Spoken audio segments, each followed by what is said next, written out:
iPads and other devices are called tablets because they belong on tables. They are tested 20 centimeters away from that big guy that I showed you before. 20 centimeters away. They are not approved to be held in the laps of little children, although millions of kids are having them now in schools because the people involved in educational technology and those involved in public health research are not talking to one another. Because if they were, they would understand that you're giving children a two-way microwave radiating device, and if you must give them such a device for learning purposes, put it on airplane mode so that it's not sending and receiving signals as it does otherwise.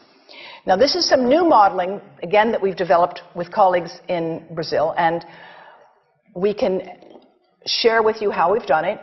We first start out with the MRI and create the model with 1 millimeter voxels, and this is quite a bit of work goes into creating this, and here is what it looks like after a period of 6 minutes. And that's really not as bad as it might look because you see the red area only gets partway through the eye of the adult, right? The one that we're really concerned about is this one with the young child. And this is a 3-year-old brain that we modeled.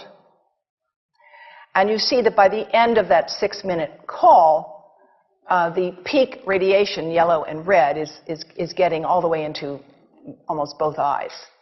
And again, this is one call, and it's not going to kill anybody. It may not cause any biological effect whatsoever for 1 call or 2 calls or 3 calls. But the question is, what's the cumulative impact of this kind of exposure? How do we evaluate it? And I want to show you an example of some of the work that we are doing now that I'm releasing here for the first time. And this is a modeled microwave radiation dose of a 6-year-old with greater levels to the frontal and temporal lobes, eyes and cheek. And watch this here.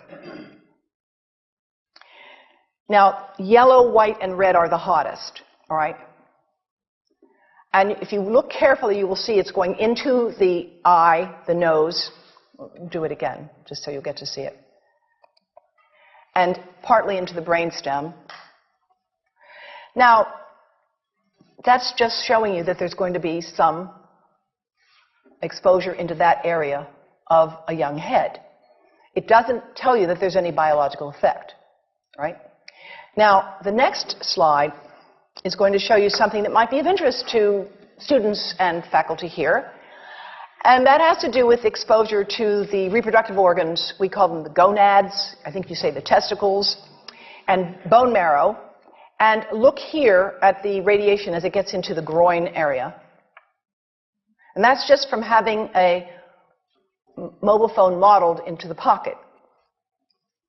And this, again, is based on a normalized SAR with a dipole antenna. Now, the breast. The breast is mostly fat, contains a lot of fluid. Things that contain fat and fluid cook faster in the microwave oven. Now, a cell phone can't cook anything, all right? Mobile phones do not pop popcorn. That was a fraud. They don't make any heat that we know of, otherwise they wouldn't be permitted. But they do go through things that contain fat and fluid, and we are now working at Environmental Health Trust with scientists at the University of California, San Francisco, scientists formerly the president of the American Cancer Society of California, because we are seeing women who keep cell phones in their bras. Has anyone seen a woman put a cell phone in her bra? Hands up, please. Please tell them you've heard now why they shouldn't do that. And here I want to show you our first case report from 2009, and we now have many more. This was a Chinese-American woman who used her cell phone 4 hours a day in her bra for 10 years while she was driving. Now, and you drive with a phone on your body.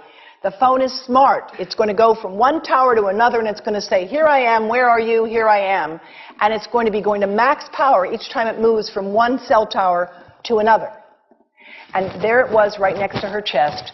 And the tumors that developed right under the antenna of the phone. unusual tumors. But in the meantime, people have a right to know how you can minimize exposure. And again, I think this information is available on our website, will be available on yours. Remember, if you have to give a phone to a child, put it on airplane mode.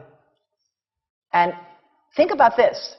That microwave oven, it works because there's a metal box around the microwave signal, and the signal pings all over the place. Next time you get into an elevator or a train for any length of time, put your phone on airplane mode. Otherwise, that signal is going all over the place, magnifying and coming back. Keep the mobile phone away from you when it's on and you are asleep. Now, it takes a village to do a lot of things. These are some of the people whose materials I've used today with their permission, and I can't read this list to you, but I want you to know that I feel really honored to be working with some of the most talented people in the world on this issue. And they have given me permission to share these materials with you. And I leave you with this thought from Albert Einstein. The world is not dangerous because of those who do harm, but because of those who look at it without doing anything. So, thank you.